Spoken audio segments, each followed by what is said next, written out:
Hello RAMCAD students, my name is Baylet and I am a peer tutor working for the Student Learning Center, and today I am going to show you how to find non-copyrighted material for your classes.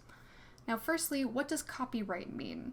Copyrighted material is intellectual property that the owner of said material has exclusive rights over. The last thing you want to do is commit an act of plagiarism, which is where you take someone else's work and unintentionally or intentionally pass it off as your own. RAMCAD has a very strict policy regarding plagiarism, as plagiarism can result in severe consequences, such as receiving a failing grade in a class or getting expelled from the school. Alright guys, let's talk about video. There are lots of websites that allow you to use their videos, and I will be giving you a list here with links down in the description. First, we are going to talk about public domain websites, and then, if you are looking for something with more modern footage, we are going to talk about free videos from more modern sites. Alright? One of your safest options is the Prelinger Archive. This is a large collection of videos that are in what we call the public domain, which is to say that they are old enough that you can use them, as copyright laws only last around 70 years. The issue with this is that that's still 70 years, so these are fairly old videos, but you would be surprised the kinds of gems that you can find in here. So this is the Prelinger Archives on Internet Archive.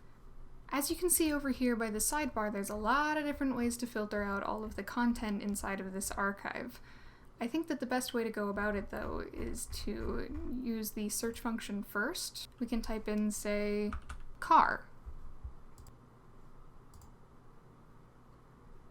And you're going to find stuff like this.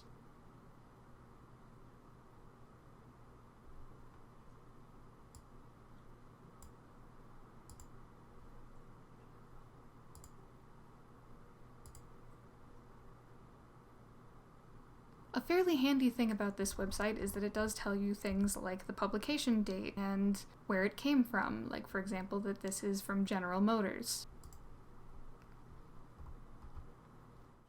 It also gives you a fair amount of download options, such as MP3 or H.264, which H.264 is kind of one of our most standard formats, so usually you would go with this one. Any video that starts with this film is from the Prelinger Archives, San Francisco, is going to be public domain that you can use. So that's the gist of using the Prelinger Archive. The National Park Service also has some public domain videos that you can use that range anywhere from the Grand Canyon to the Statue of Liberty. The only catch here is that you really need to make sure that what you're grabbing is public domain video, and the way to do that is making sure that you're using the filtered search options. So we are looking specifically for filtered results. We want video. And let's just say that we're going to choose the location of the Grand Canyon.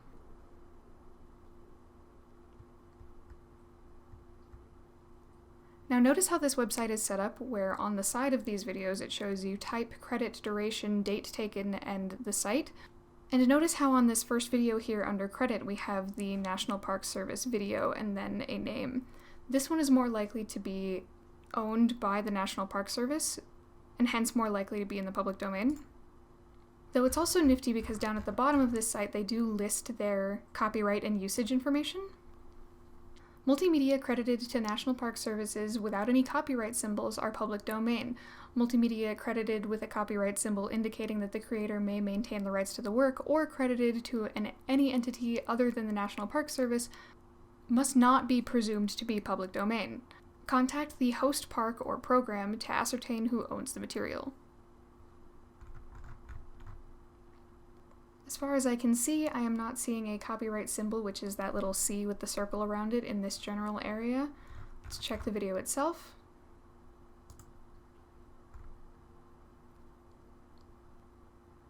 When I was offered this job, I'm very 4%.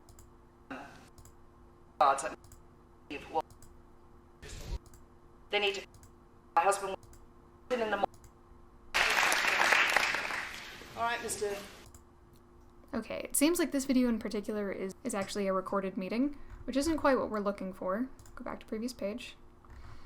Now let's see if we can find another one that has specifically the NSP in the credit. Okay, here's another one that says NPS.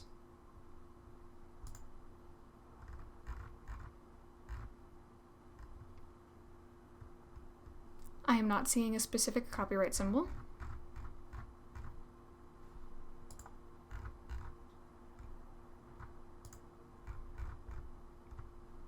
check the video itself.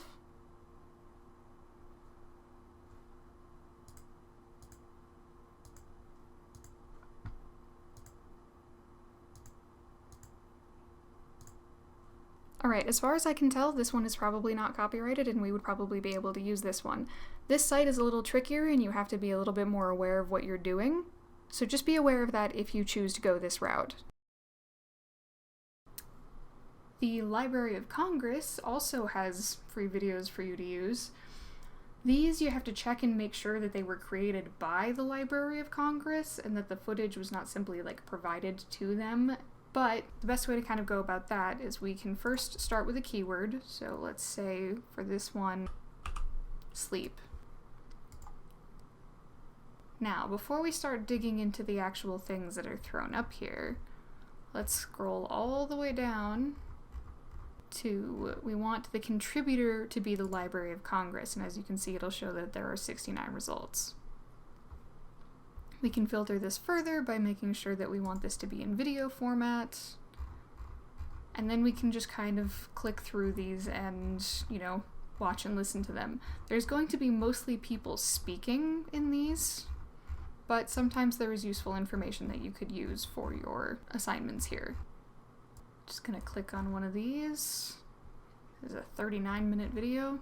It's gonna give us the title of the video, gonna give us a summary, it's gonna tell us that this is contributed by the Library of Congress. We don't have to worry about this one having any other rights issues. And we can download this video by going to this right here and choosing the video format. This one only comes in 480p on MP4, but we can download it by hitting this Go button here. Now we can talk about more modern footage. Public domain footage definitely has its place, but sometimes it's just not what you're looking for your assignment, right?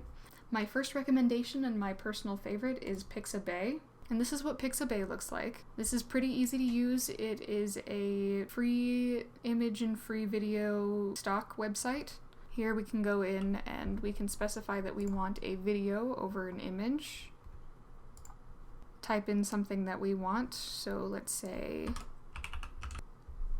birds. We can click on one of these, and what we are looking for is free for commercial use, no attribution required. This means that we can, in fact, use it, and we don't actually have to attribute the person who made the video. That being said, sometimes it is still nice to leave attribution if you have it, which would be this J. Loss Wilson.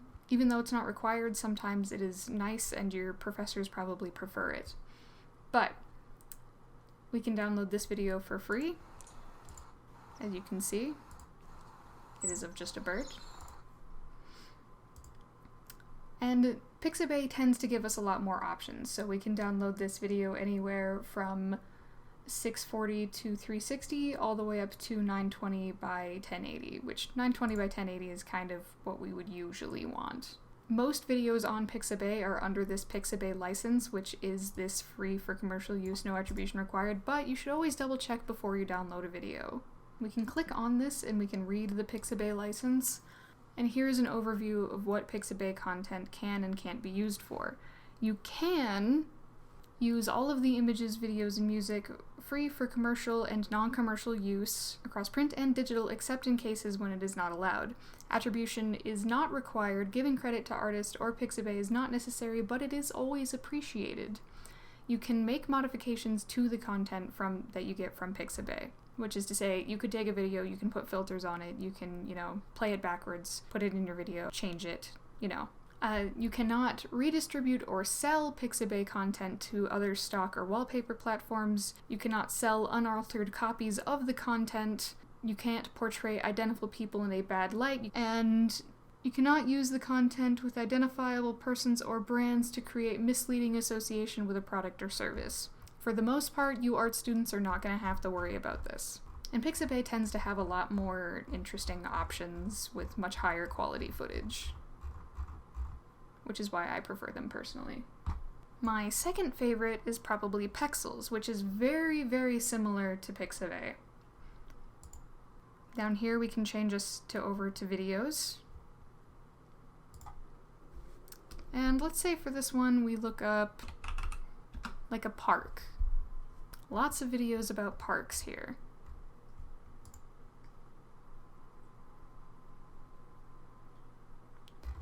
Now this is very similar to Pixabay in that it has a free-to-use license. All photos and videos on Pexels are free to use. Attribution is not required, but it is appreciated. You can modify photos and videos from Pexels and be as creative as you would like with them. Same as the other. Can't sell unaltered copies, can't really sell it, can't use it in a defamation type way, etc., etc. But yeah, free to use. Allows you to download usually in a variety of different download sizes. And that's kind of the gist of it. The last one we are going to talk about is VidEasy. VidEasy is also a stock footage site, just like the last two. This one is primarily for videos, but does also include photos and vector, just like the other two. And this time, let's say we're going to look up something like hospital. It's a little different in its setup, as we can obviously click on different things over here. We want more of a stock video. We do not want Pro, we want Creative Commons. Creative Commons means that you can use it freely. We can even choose like a size, but let's say that we just want MP4s. And it'll tell you up here at the top, 0 royalty-free stock videos matching hospital. What if we do cats? 14 royalty-free stock videos. These additional videos are going to be from iStock, which is a part of Getty Images. These you are all going to have to pay for. We do not want to have to pay for anything if we can get away with it. This is definitely not a cat.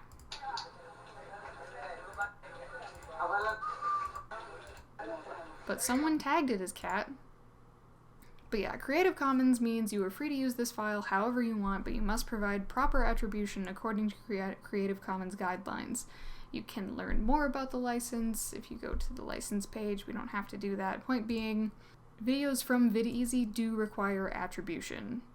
Which brings us to the last part of our video, giving attribution. And remember, even if attribution is not required, it is always a good thing to add to your videos, and your professors do probably prefer it. If you are making a video, it is standard to put your attributions at the end of the video, and depending on the platform, in the description of the video as well. Here at RamCAD, we use Chicago Manual Style Citation, which for videos is going to look something like this.